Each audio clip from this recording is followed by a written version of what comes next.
Tromsø, Norway. June 18th, 1928, 4:05 in the afternoon. The sun has not set for weeks, and it will not set for another month. This is the Norwegian Arctic summer, where the hours stretch into one endless pale light. In the harbour, a French flying boat lies at anchor, a prototype completed only weeks earlier in a factory in Normandy.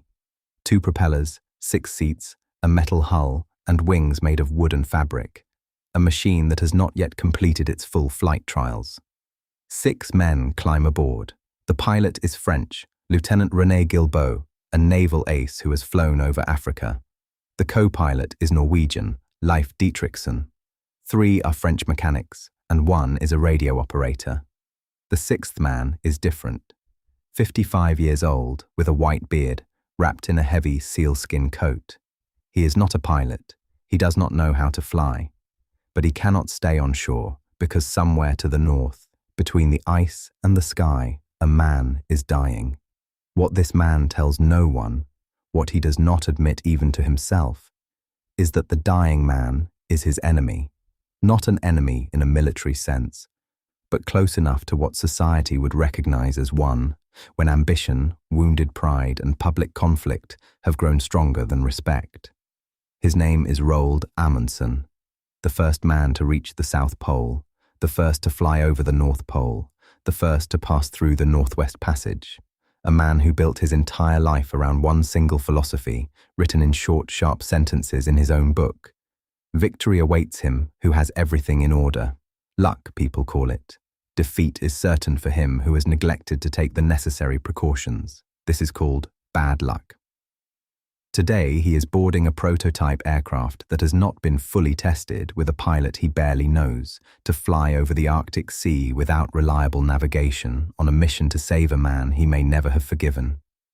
You may ask, what could make a man go on such a mission, risk his life for exactly such a person, in such a situation? Duty, guilt, an inability to stand aside, or something even deeper. Something we may still not be ready to understand. To see how it came to this, we have to go back in time, to when a boy was growing up in a world where the Arctic was not a tourist destination, but a white blank space on the map. In a world where expeditions were not adventures, but risks that often ended in death.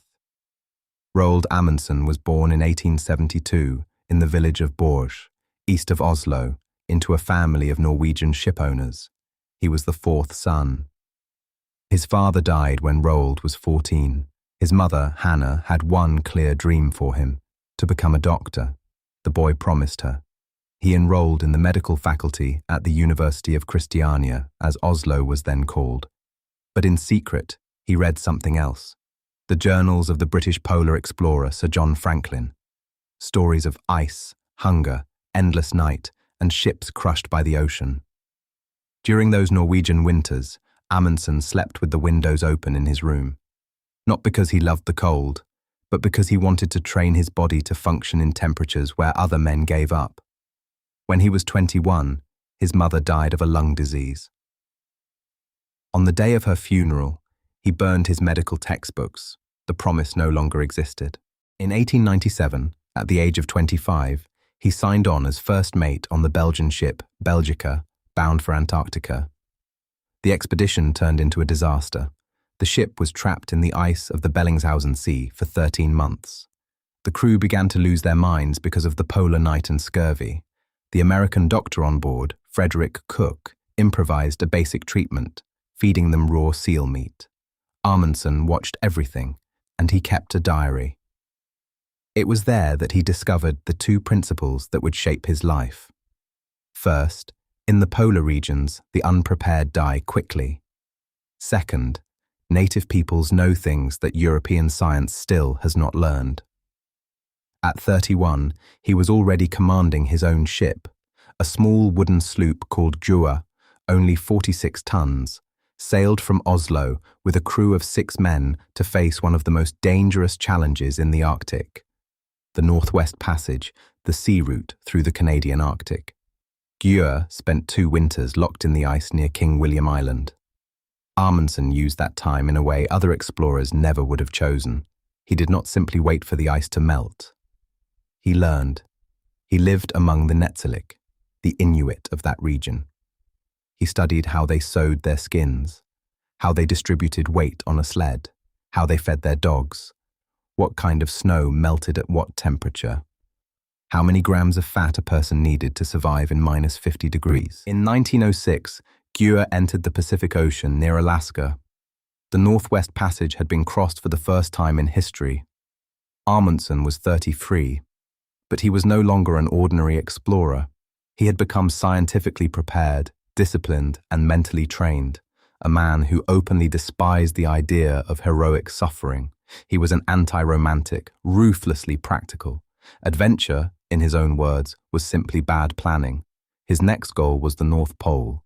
In 1909, while preparing an expedition with the ship Fram, the same ship with which Fridtjof Nansen had sailed deep into the Arctic 15 years earlier, news arrived that crushed him. Two Americans, Robert Peary and Frederick Cook, each claimed to have reached the North Pole. Those claims would remain disputed for a century. But in 1909, to Amundsen, they were a fact. The pole was already taken, and he had spent years preparing, funding, crew, 97 Greenland dogs, specialized clothing, trained teams. He told no one, not even his crew. On the 7th of June, 1910, Fram sailed from Oslo, officially toward the Arctic. Only 3 people on board knew the true destination.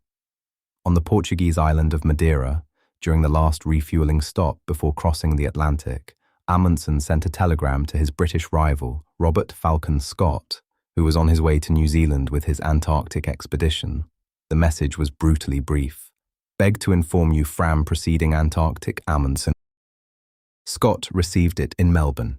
Imagine you are Scott in that moment. The British Empire, with the most powerful fleet in the world, has sent you with £20,000 of government funding, a telegraphic subscription drive, and public ceremonies. You do not know until that telegram that you are in a race. By then, your ship is too committed to change course. Amundsen arrived at the Bay of Whales on the 14th of January, 1911. He chose a place about 96 kilometers closer to the pole than Scott's base on Ross Island. Not by chance, by calculation. He built a base and named it Framheim, the home of Fram.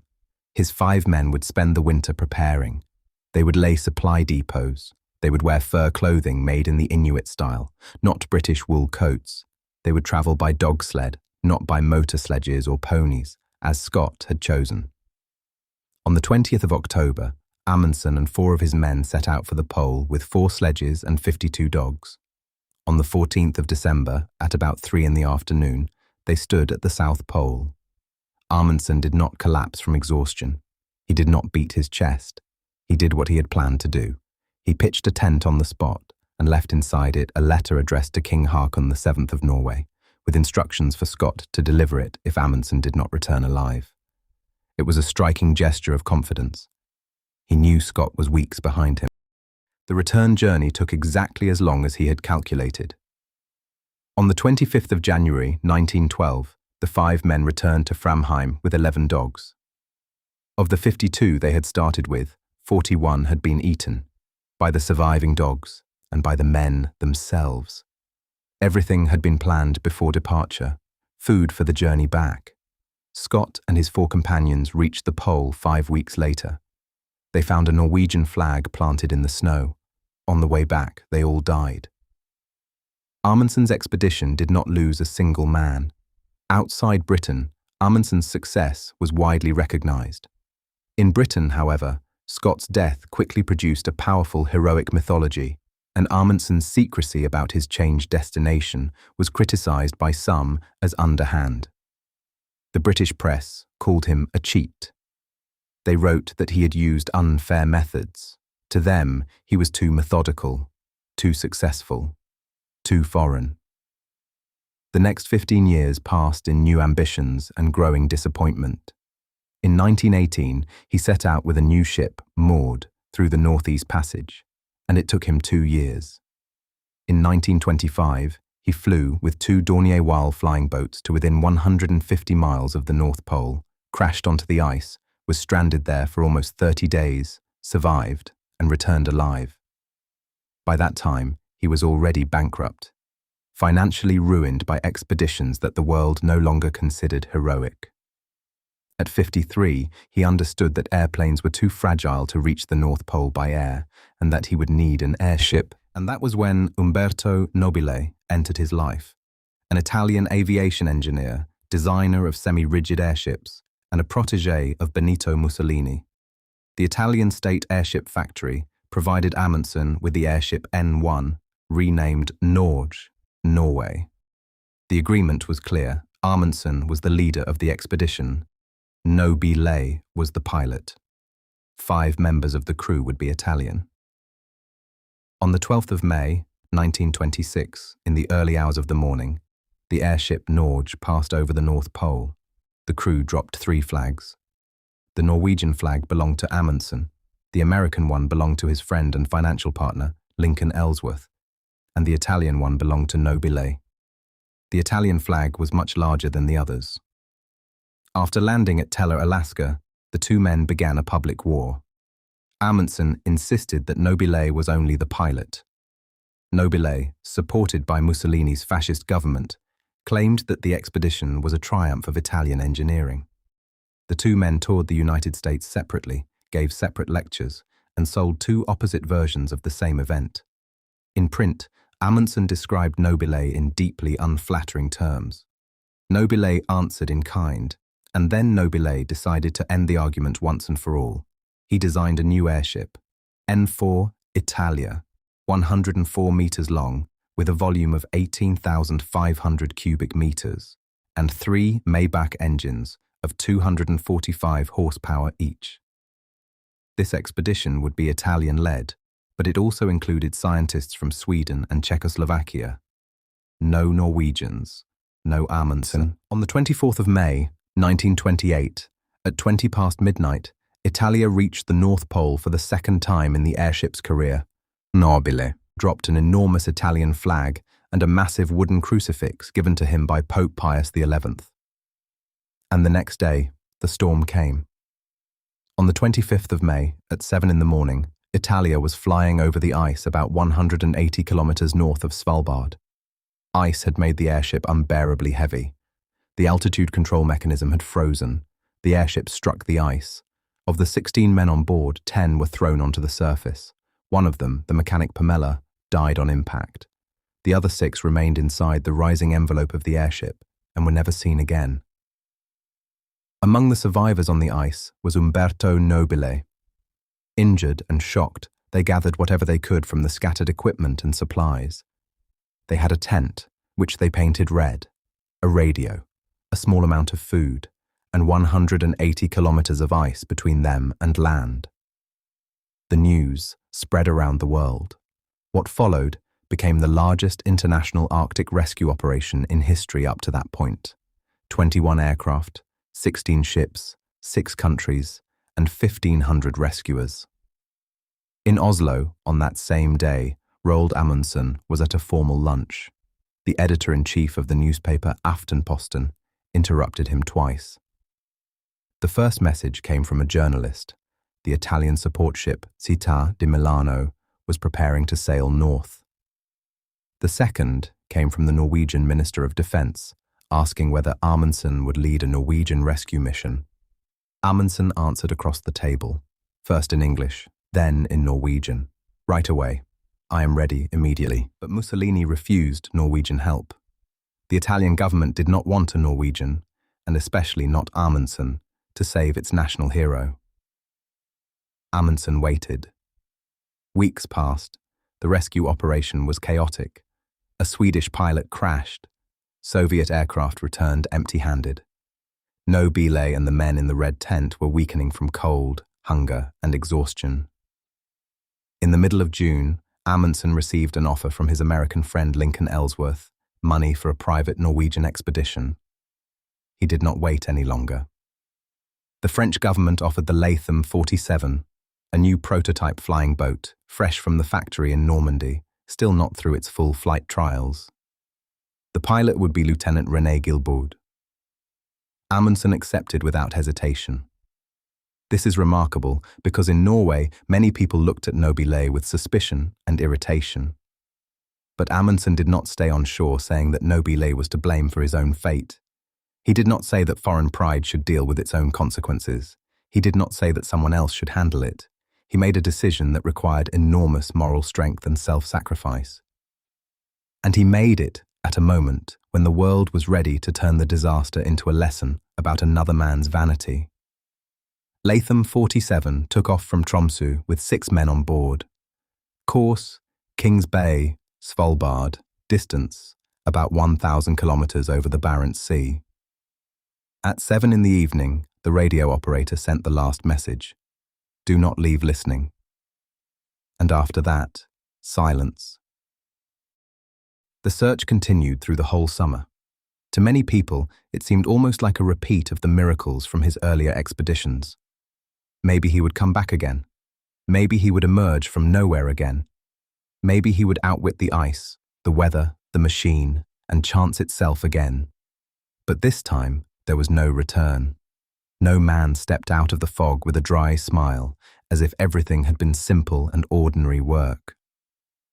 On the 31st of August, the fishing vessel Broad, returning from the halibut grounds near Bear Island, spotted an object in the water off Torsvåg Lighthouse. It was a wing float from the Latham 47. Later, a fuel tank was also found. Nothing else. The bodies were never recovered. The exact moment of the crash was never reconstructed. And while the world was beginning to accept that Amundsen was dead, the drama of Italia was still not over. On May 30th, 3 men from the camp decided to leave and set out across the uncertain ice to look for help. The choice was clear. Either you stayed and waited to be found, or you moved and risked dying on the way. Both were desperate choices in a world where there were no good options. Malmgren, one of the 3, died during the march. The other 2 Italians were picked up by the Soviet icebreaker Krasin in terrible condition after weeks of suffering. On June 23rd, the Swedish pilot Einar Lundborg landed on the ice beside the red tent in a 2-seat reconnaissance aircraft. His orders were to take Nobile first. That decision would shape Nobile's image for decades. According to the Norwegian source, Nobile protested but still left, convinced that from the ship Città di Milano, he would be able to organize the rescue of the others more effectively. The public did not hear it that way. The public saw a captain leaving before his men. In Italy, this was a disaster not only on the ice, but also for his reputation. In Norway, feelings against him became even stronger because Amundsen had already disappeared on a mission to save him. When the Swedish pilot Lundborg, who had rescued Nobile, returned for the next man, his plane crashed, and he himself became stranded with the others. On July 6th, another Swedish flyer picked up Lundborg. On July 12th, the icebreaker Krasin rescued the last 5 men from Italia after 48 days on the ice. In total, 17 people lost their lives in connection with the Italia expedition and the rescue operations around it. Among them were men from the airship itself and men who had gone to help. What happened to Nobile after that? It turns out that while a man is in danger, he is the center of sympathy. The moment he is saved, the search for someone to blame begins. Nobile survived, but he was not welcomed as a man who had gone through horror. On the contrary, he was received as proof of foreign weakness. In Italy, he was accused, demoted, and humiliated. He was judged easily by people who had not been there with him, who had not stood in his place. After the Second World War, the report that blamed him for the crash was discredited and he was restored. But that came much later. Nobile lived until 1978. He wrote memoirs. He emigrated to the Soviet Union and later to the United States. He worked on airship projects into old age. Amundsen never lived to see his 56th birthday. The man who built his whole life on the philosophy of preparation ended it in a machine that was not ready, with a crew that was not his own. And we have to ask ourselves how hard it must be for a wounded, ambitious man to do something greater than his own hurt, to put it aside and risk his own life. In spite of everything, Amundsen's answer was, right away, I am ready immediately. Every expedition in those days was a battle with an unexpected and unpredictable end. A battle with the ice, a battle with the cold, and a battle with the limits of the body and the will. Whether someone should be blamed or not for the way they acted, for the way events unfolded, is not for us to decide. We know only that each of them acted in the way he believed was worthy. It is worthy to want to prove yourself and remain in history, which both of them did. It is worthy to risk your own life to save another. It is worthy not to follow what people think, and instead trust your own judgment about what you believe must be done. Only our two men could truly know the motives behind their actions, which created a story with such a tragic ending. For us, all that remains is honest and unbiased gratitude for the chance to learn from them and be inspired by them.